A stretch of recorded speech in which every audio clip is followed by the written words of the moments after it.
Assalamu alaikum wa rahmatullah, everyone. Welcome again to another story reading from the book Goodnight Stories from the life of Prophet Muhammad sallallahu alaihi wasallam.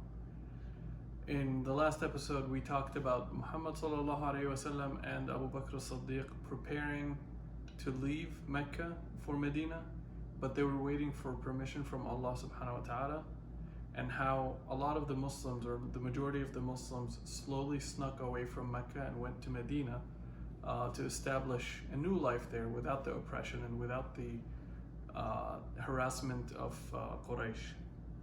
So this time we'll talk about what happens after Prophet Muhammad sallallahu alaihi wasallam leaves.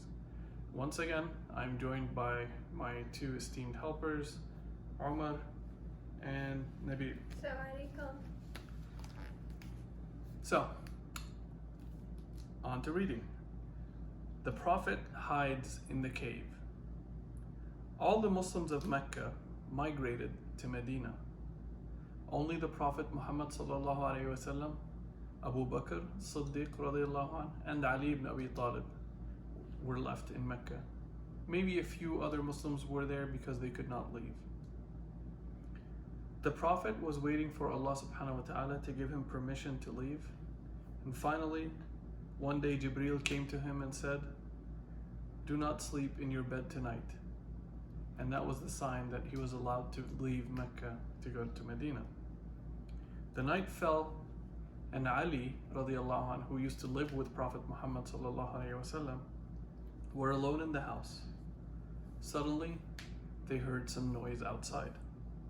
They looked out and saw a large group of Quraysh from the different tribes of Quraysh, and their swords and their armor surrounding the house, waiting to break in.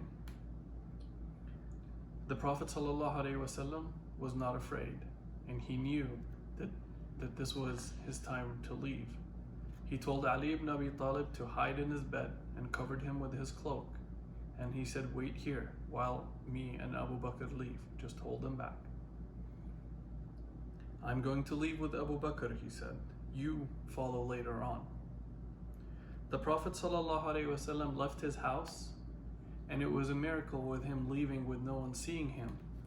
And the narration says that Rasulullah ﷺ was picking up dirt from the ground and putting it on their heads, on the Quraysh heads, as he's walking around them, and reading an ayah from Quran that says that Allah subhanahu wa ta'ala has made a barrier between him and them, and that they no longer see.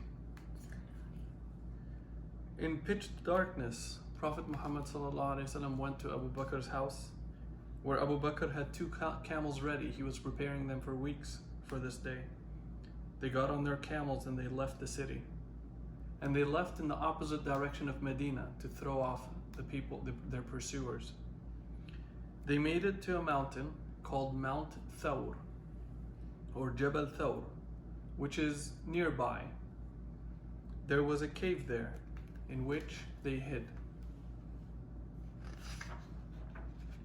They stayed in the cave for 3 days. Every night, Abu Bakr's son, Abdullah, came to meet them. He brought them supplies, and he brought the news of what was happening in the city. Abdullah told them that Quraysh in Mecca were very angry. They were furious that Muhammad ﷺ slipped away from their oppression. He said, "They are looking for you everywhere. They even put up a reward of 100 camels for whomever finds you." One day, they heard some footsteps and then some voices outside their cave. It was a search party of Quraysh who were looking for them. Abu Bakr was stricken with fear, and he said, "They will find us. We will be discovered." And Prophet Muhammad ﷺ looked at him and told him, "Do not despair. God, Allah subhanahu wa ta'ala, is with us. What do you think of two people who their third person is Allah subhanahu wa ta'ala?" The men looked and looked and looked and looked at the cave, but the cave was undisturbed, and there were no footprints, and there were no signs of life or movement inside the cave. So they turned around and walked away. After staying there for 3 days in the cave, when it was safe and the search parties had moved on, They left the cave. They hired a guide, and the guide took them across the desert to Medina. It took 7 days in total to reach Medina. That's a very good question, Amar. You want to say that question out loud? Why didn't you just say a week? That's an excellent question. Why did the author not say a week? Because a week means 7 days, and 7 days means a week, right? Yeah. Cool. Any other questions from you guys? Why didn't the Quraysh go inside the cave? I don't know, but I think that's from Allah's protection for Prophet Muhammad sallallahu alaihi wasallam. There are narrations or stories that say that a spider actually made its web and blocked the door, and they say that also a pigeon was nesting in front of the entrance to the cave. So if anybody would look, it's like, oh, there's a spider web closing it, and there's a pigeon sitting there undisturbed. There can't be somebody in that cave. So that's from Allah's protection for His Prophet sallallahu alaihi wasallam. You had a question, Mohammad? I think so, yes.